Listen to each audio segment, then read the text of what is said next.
یا وهابو یا رزاقو د رزق د پراخه کېدو دپاره دا وظیفه ډېره زیاته زبردسته وظیفه ده. بسم الله الرحمن الرحیم. السلام علیکم ورحمة الله وبرکاته. زما وروڼو او خویندو، زموږ او ستاسو زیات نه زیات مشکلات هغه د رزق د پریشانۍ وي. ډېر زیات مشکلات دي، لیکن د ټولو نه غټه پریشاني او غټ مشکل زموږ او د ستاسو هغه د رزق د پریشانۍ دی.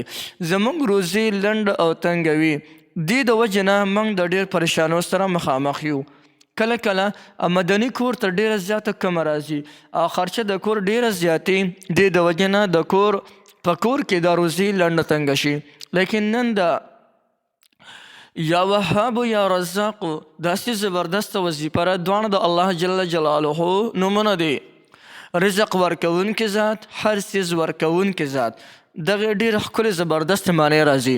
کوم انسان چې د رزق نه ډېر سخت پریشان او د دې وظیفې ذکر شروع کړي، انشاءالله چې د دې وظیفې په برکت باندې به الله جل جلاله د هغه روزي داسې پراخه کړي چې د ده په وهم او ګمان کې به خم نه ګرځېږي. دومره زبردست وظایف خو دي. اول د یا وهابو وظیفې کې ډېر لوی تأثرات پراته دي، دومره لوی خاصیتونه پراته دي. لکه ته چې د یا وهابو ذکر کوې، د رزق نه علاوه به دي الله جل شانه نور تمام مشکلات هم حل کوي، نورې بندې لارې به دې هم ازادېږي. لیکن غټه خبره پکې نه نسته ده. غټه خبره دا ده چې الله جل جلاله به ستا روزي دې سره هم پراخېږي. او ورسره چې د یا وهابو سره یا رزاقو ذکر یو ځای شي، نو د دې دا خو بیا نور اعلی نور شو.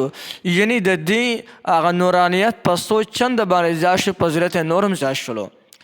یا وهابو ای هر څیز ورکوونکې ذاته، یا رزاقو ای روزي ورکوونکې ذاته، تمام مخلوق ته روزي ورکوونکې ذات. نو هغه ذات ما ته هم روزي راکولی شي. نو راځئ چې دا وظیفه د نن نه شروع کړو. راځئ دغه طریقې درته هم ډېره زیاته اسانه طریقې ده او دا وظیفه شروع کړئ. تاسو وګورئ چې رزق تاسو سره څنګه په شان د باران به راورېږي. داسې به الله جل شانه ستاسو روزي پراخه کړي. راځئ د وظیفې کولو طریقې درته ښیم. د دې دوه طریقې دي او دواړه درته ښیم. که یو انسان وایي چې یاره زه ځان له خاص وظیفه جوړه کړم، بس په یو مقرر ټیم کې کومه، ځکه چې زما مصروفیات ډېر زیات دي، نو هغو له پکار دی چې د سحر د مانځه نه پس، کله د سحر منځو کې د سحر د مونځ نه پس دی په یو ځان له ځای کې کښېني. د ځان له ځای مقصد دا دی چې د سره بیا څو خبرې نشي کولی. ورنه که یو انسان په خپل سب کې مونځ وکړلو او په دې سب کې ناست او خوا کې ورسره کسان دي او د ده دغه پوخ ګمان او یقین دی چې ما سره څو خبره اترې نشي کولی، ما څوک د دې دغونه د دې ذکر نه زما څوک توجه نه شي اړولی، خیر دی په دا ځای کې هم کولی شي. د ځان له ځای مقصد دا دی په داسې ځای کې کښېني چې د سره څو خبرې اترې نه کوي، نه به دې چا سره خبره اترې کوي په دغه دوران کې چې کله ذکر کوي. کیدنې په یو ځان له ځای کې د ټولو اول دی 11 پیرې درود ابراهیمي ووایي. هغه درود شریف چې کوم موږ په دې مانځه کې وایو، او د هغې نه پس دی 500 کرته یا وهابو یا رزاقو، یا وهابو یا رزاق. دغه طریقې سره دې وکړي. دا د روزانه کوي انشاءالله چې په ډېر لږو ورځو کې به د ده روزي الله جل شانه پراخه کړي. خو زموږ پښتانه دی چې بس یو هفته یا 3-4 ورځې وظیفه وکړي او بیا وایي اوهو زما روزي خو پراخه نه شوه، اوهو زما حاجت خو پوره نه شو. نه نه نه، د ستا په یو ورځ څه کوي چې په یو سیکنډ کې د حاجت پوره کېدی شي. لیکن وظیفې کې چې څومره اخلاص زیات وي، څومره د په الله باندې باروسه او توکل زیاتي، هغه نه دا زیات اثر کوي.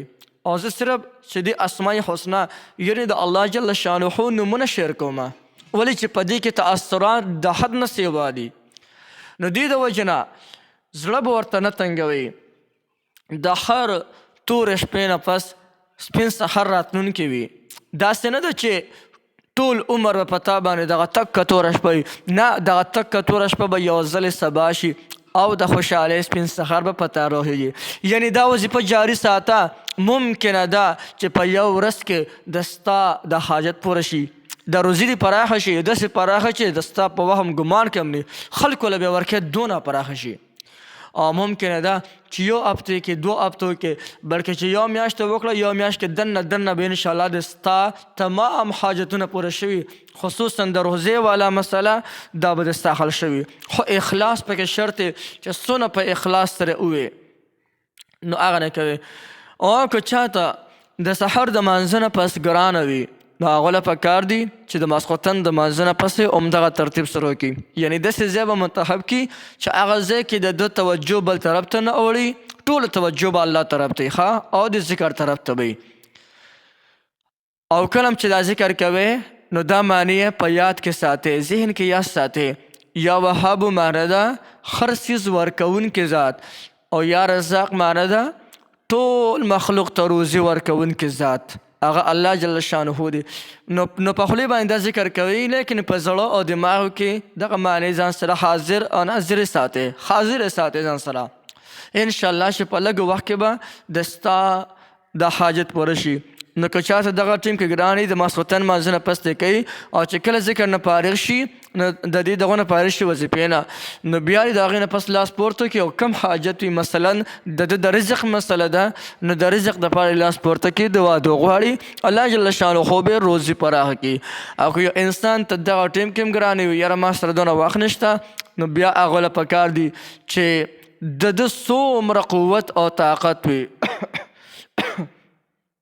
د قوت او طاقت معنی دا ده یعنی دی په هر حالت کې بیا دا ذکر کوي یا وهابو یا رزاقو که دی ولاړ وي که ناست وي که ملاست وي چې په هر حالت کې وي چې د په خولې باندې دا ذکر جاري وي داسې عجیبه اسرار او عجیبه پیدې به رسېږي چې دی به ورته خپله حیران پاتې شي دغه 2 طریقې وي درته ما وښولې د رزق د پراخه کولو دپاره ډېره ښکلې زبردسته نسخه ده نو تاسې هم کولی شئ هر څوک د دې نه پیدا اخیستلی شي